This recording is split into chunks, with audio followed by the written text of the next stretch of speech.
जय माता दी, हर हर महादेव। तो जैसा कि आज नवरात्रा का दूसरा दिन है फ्रेंड्स, और मैं माता रानी का एक प्यारा सा सॉन्ग लेकर के आई हूँ। तो मेरा ये गीत आप सबको अच्छा लगे तो मेरे चैनल को लाइक शेयर एंड सब्सक्राइब करेंगे, और प्लीज मुझे कमेंट करके बताएंगे मेरा गीत कैसा है। आइए मैं सुनाती हूँ। चौका पुराई धोइले बानी हम कलसिया हो आइब मैया। चौका पुराई धोइले बानी हम कलसिया हो आइब मैया। अपन बेटा के दुआरिया हो आइब मैया। अपन बबुआ के दुआरिया हो आइब मैया।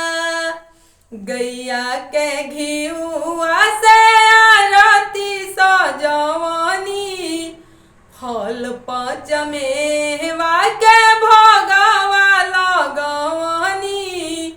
गैया के घिउआ के आरती सजवनी, फल पचमेवा के भोगवा लगवनी।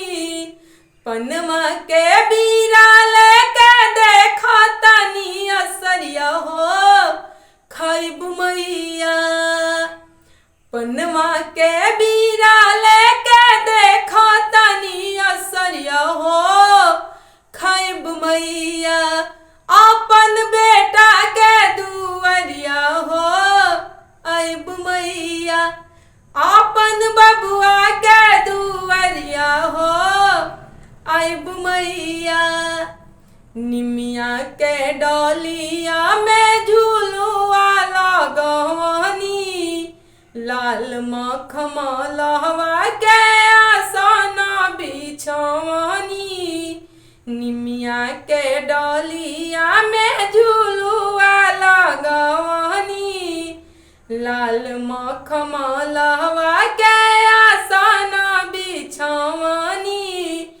अचरा के कोरिया पन लाई निरासरिया हो झुलाइब मैया। अचरा के कोरिया पन लाई निरासरिया हो झुलाइब मैया। अपन बबुआ के दुआरिया हो आइब मैया। अपन बेटा के दुआरिया हो आइब मैया। चौका पुराई धोइले बानी हम कलसिया हो आइब मैया। चौका पुराई धोइले बानी हम कलसिया हो आइब मैया।